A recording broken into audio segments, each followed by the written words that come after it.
Okie doke.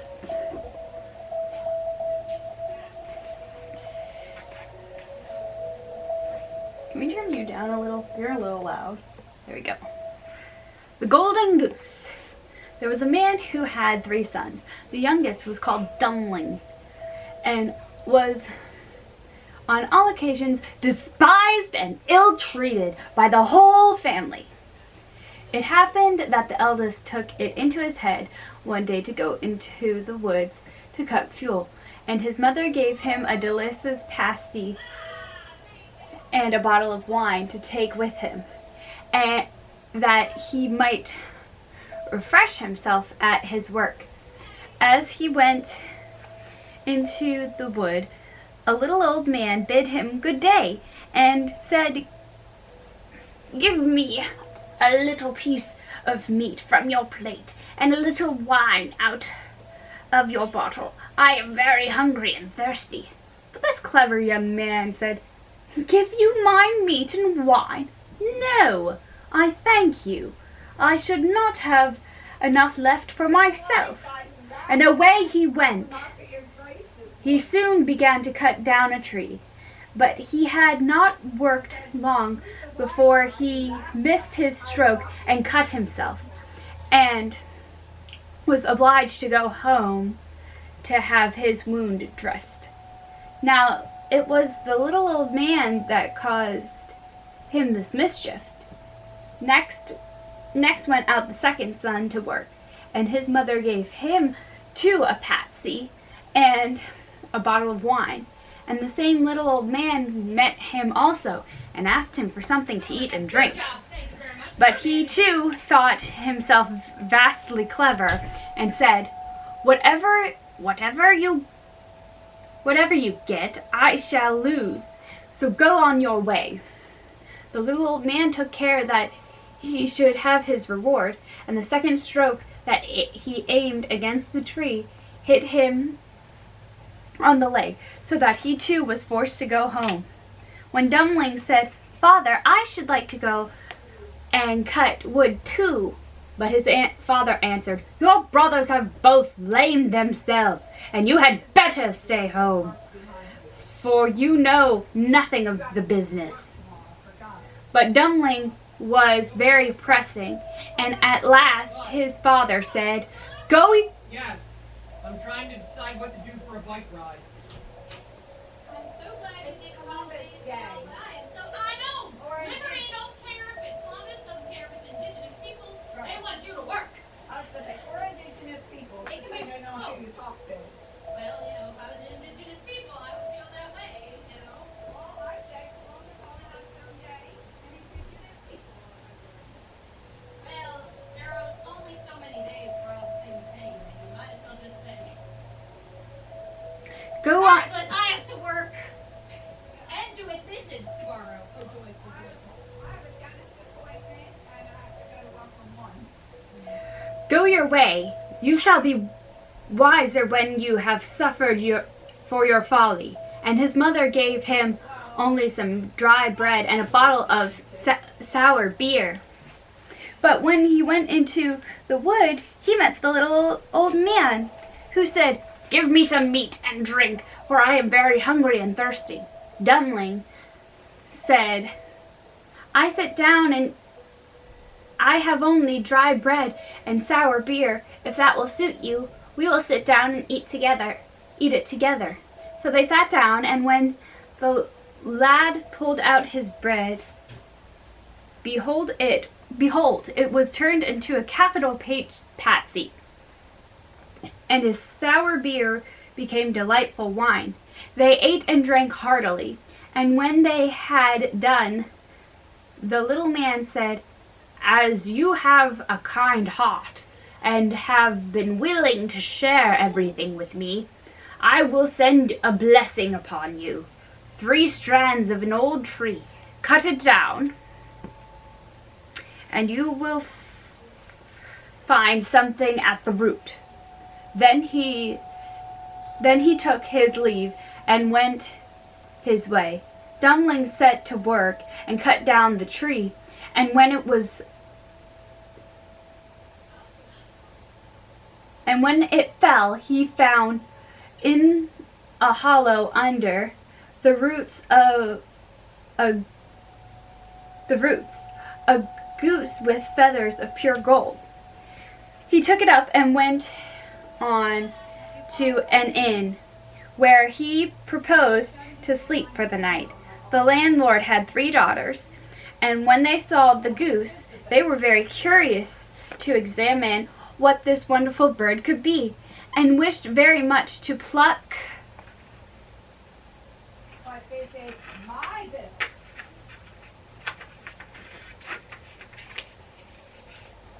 Why, One of the feathers of its tail. At last the eldest said, "I must have and will have a feather." So she waited till his back was turned, then seized the goat by the wing. But to her great surprise, there she stuck, for neither hand nor finger could she get away again. Presently in came the second sister, and thought to have a feather too. But the moment she touched her sister, there she too hung fast. At last came the third, and wanted a feather. But the other 2 cried, "Keep away, for heaven's sake, keep away!" However, she did not understand what they meant. If they are there, thought she, I may as well be there too. So she went up to them, but the moment she touched her sister, she stuck fast, and hung to the goose as they did. And so they kept company with the goose all night. The next morning Dumpling carried off the goose under his arm, and took no notice of the 3 girls, but went on with them, sticking fast behind. And whenever he traveled, they too were obliged to follow, whether they would or not, as fast as their legs could carry them. In the middle of a field, a parson met them, and when he saw the train, he said, "Are you not ashamed of yourselves, you bold girls, to run after the man in that way over the fields? Is that proper behavior?" Then he took the youngest by the hand to lead her away. But the moment he touched her, he too hung fast, and followed in the train. Presently up came the clerk, and when he saw his master, the parson, running after the 3 girls, he wondered greatly, and said, "Heil! Heil! Your reverence, whither so fast? There is a christening today." Then he ran up and took him by the gown, and in a moment he was fast too. And the 5 were thus trudging along, one behind another. They met 2 laborers with their mattocks coming from work, and the parson cried out to them to set him free. But scarcely had they touched him when they too fell into the ranks, and so made 7, all running after Dumpling and his goose. At last they arrived at the city, where reigned a king who had an only daughter. The princess was so thoughtful and serious of a turn of mind that no one could make her laugh, and the king had proclaimed to all the world that whoever could make her laugh should have her for his wife. When the young man heard this, he went to her with his goose and all its train, and as soon as she saw the 7 all hanging together and running about, trudging on each other's heels, she could not help bursting into a long and loud laugh. Then Dumpling claimed her for his wife. The wedding was celebrated, and he was heir to the kingdom, and lived long and happily with his wife.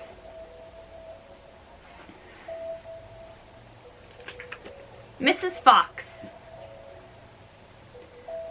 There was once a sly old fox with 9 tails, who was very curious to know whether his wife was true to him. So he stretched himself out under a bench and pretended to be dead as a mouse. When Mrs. Fox went up into her own room and locked the door, but her maid, the cat, sat at the kitchen fire cooking, and soon after it became known that the old fox was dead. Someone knocked at the door, saying, Miss Pussy, how fare you today? Are you sleeping or watching the time away?" Then the cat went and opened the door, and there stood a young fox. So she said to him, "No, no, Master Fox, I do not sleep in the day. I'm making some capital white wine, way. Will your honor, be pleased to dinner Tuesday?"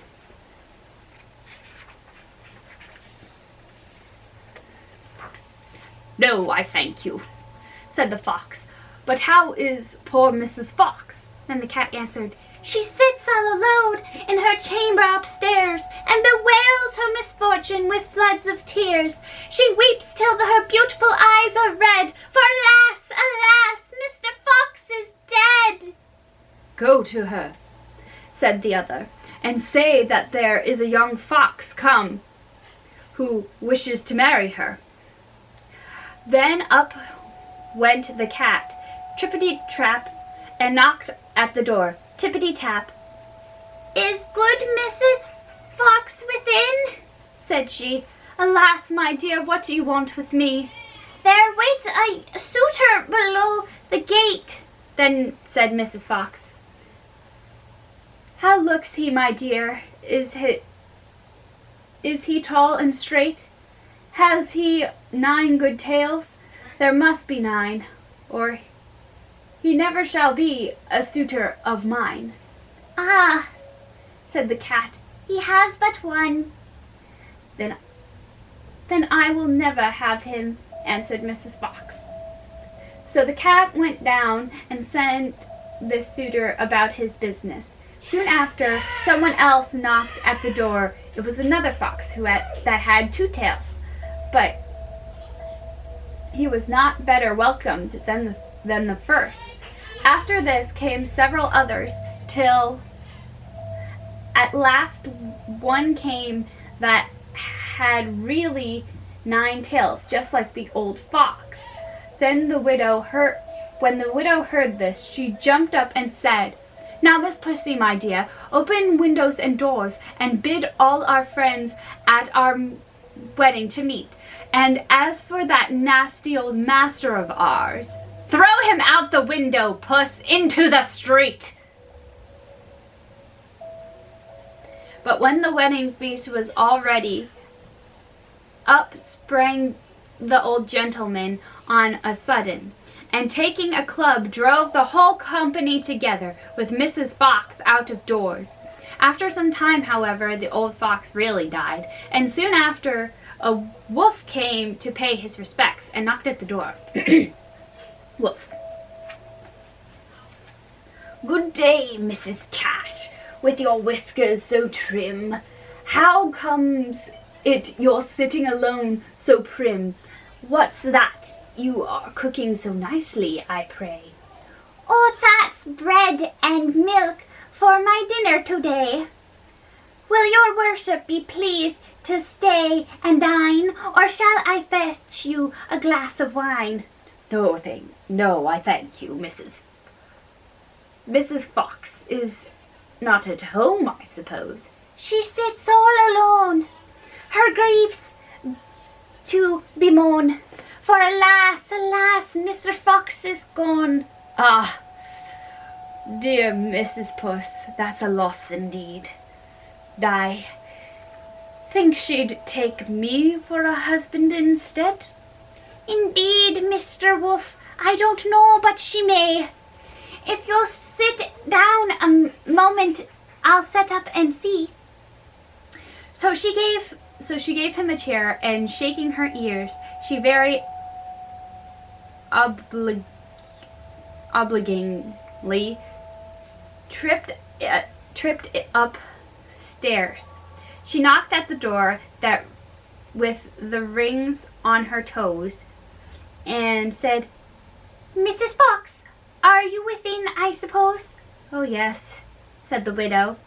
"Pray come in, my dear, and tell me whose voice in the kitchen I hear." "It's a wolf," said the cat, "with a nice smooth skin, who was passing this way and just stepped in to see as old Mr. Fox is dead. If you like to take him for a husband instead." "But," said Mrs. Fox, "has he red feet and a sharp snout?" "No," said the cat. "Then he won't do for me." Soon after the wolf was sent about his business, there came a dog, then a goat, and after that a bear, a lion, and all the beasts, one after another. But they all wanted something that old Mr. Fox had, and that the cat was ordered to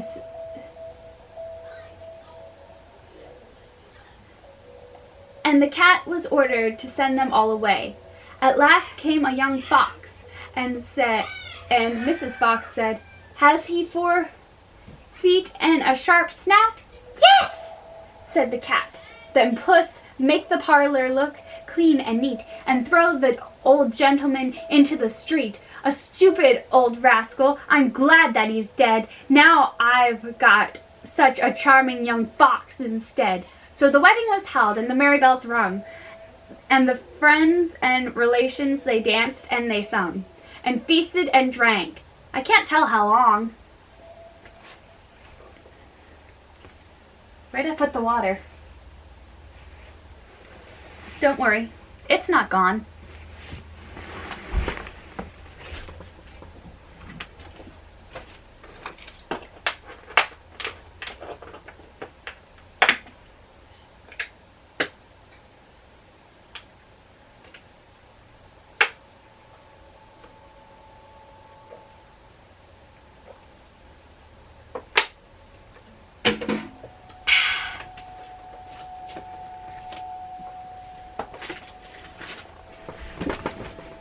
Okay, Hansel and Gretel.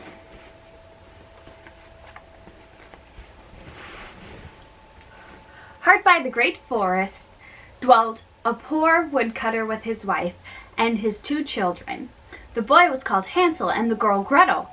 He had little to bite and to break. Excuse me. And once, when great scarcity fell on the land, he could no longer procure daily bread. Now when he thought over this by night in his bed, and tossed about in his anxiety, he groaned and said to his wife, "What is to become of us?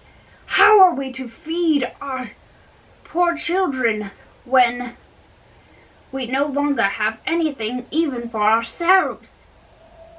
"I'll tell you what, husband," answered the woman.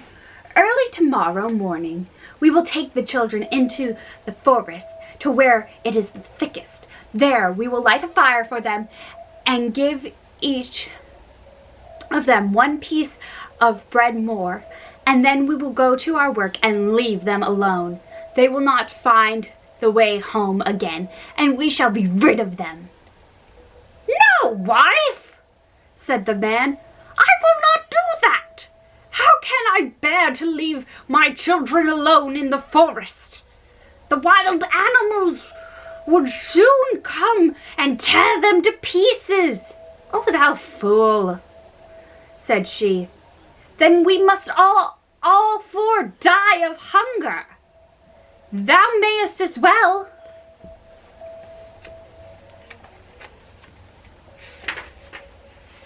"Plane the planks for our coffins." And she left him no peace until he consented.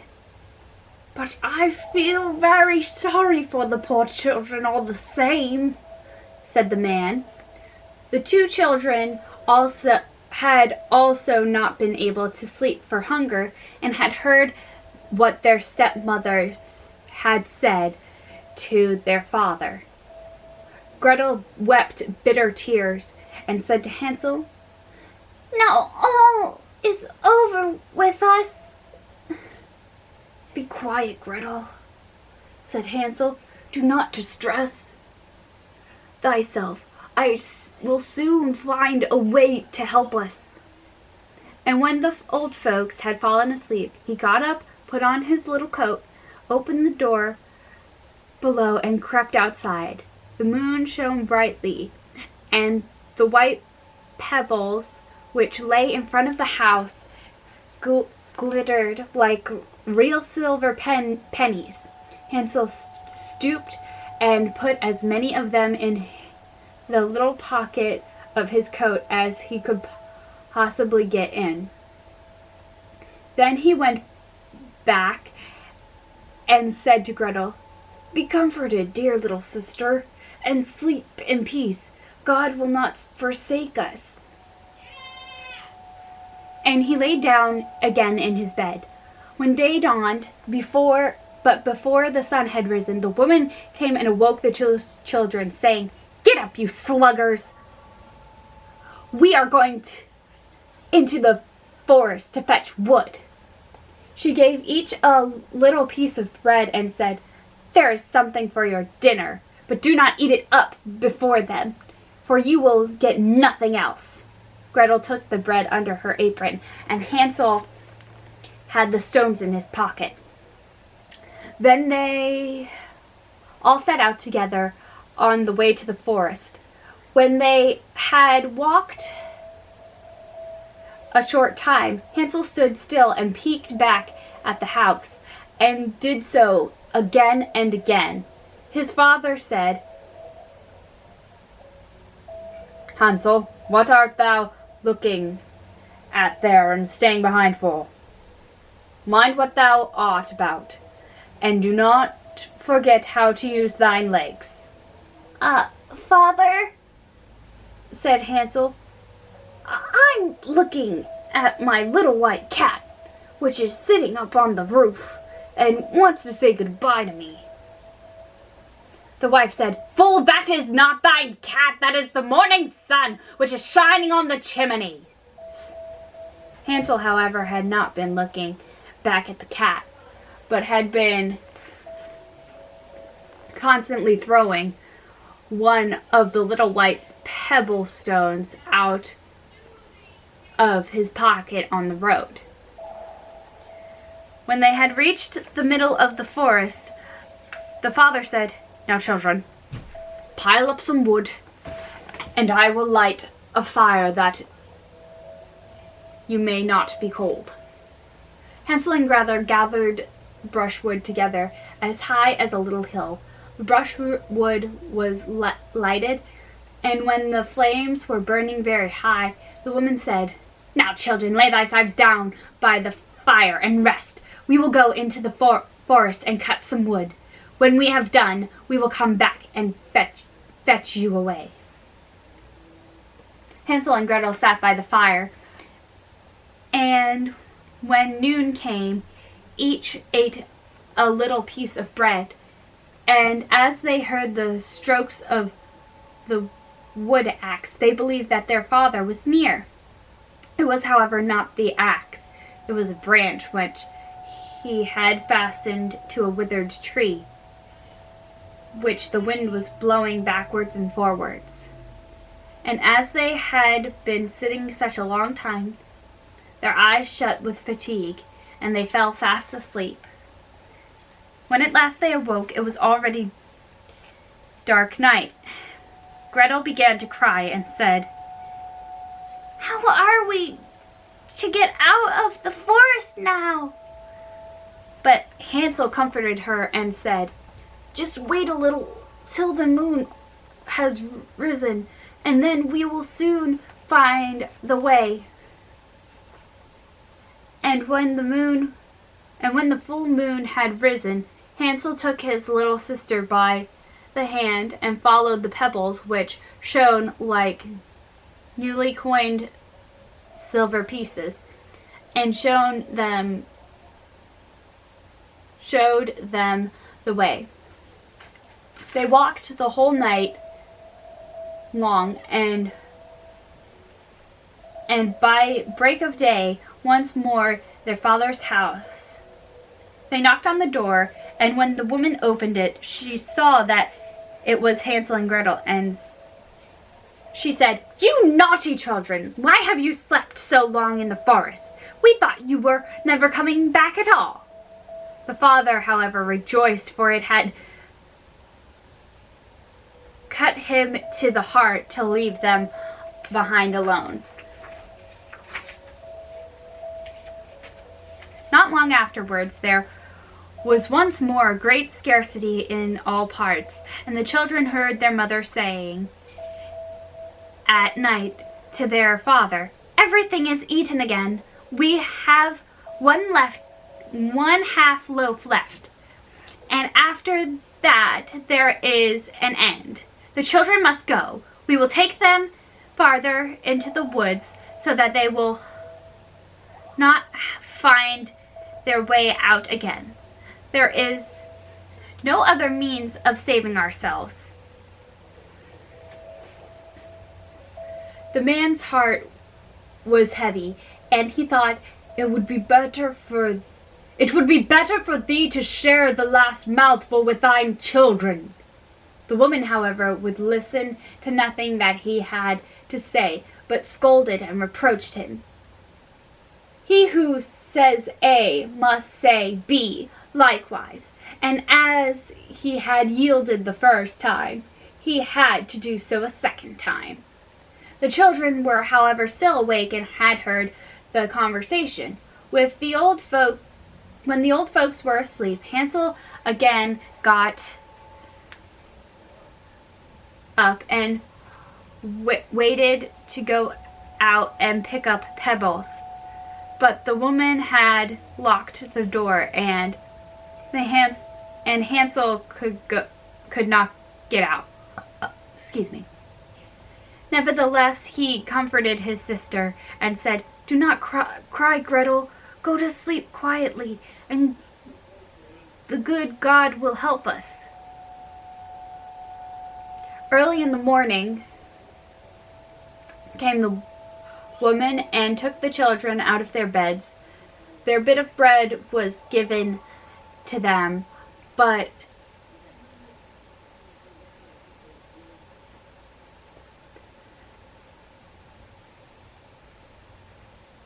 it was still smaller than the time before. On the way into the forest, Hansel crumbled his in his pocket, and often stood still and threw a morsel on the ground. "Hansel, why dost thou stop and look around?" said the father. "Go on." "I am looking back at my little pigeon, which is sitting on the roof and wants to say goodbye to me," answered Hansel. "Simpleton," said the woman, "that is not thy little pigeon. That is the morning sun that is shining on the chimney." Hansel, however, little by little threw all the crumbs on the path.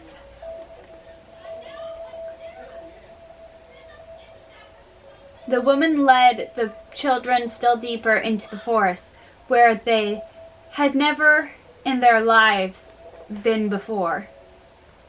Then a great fire was made again,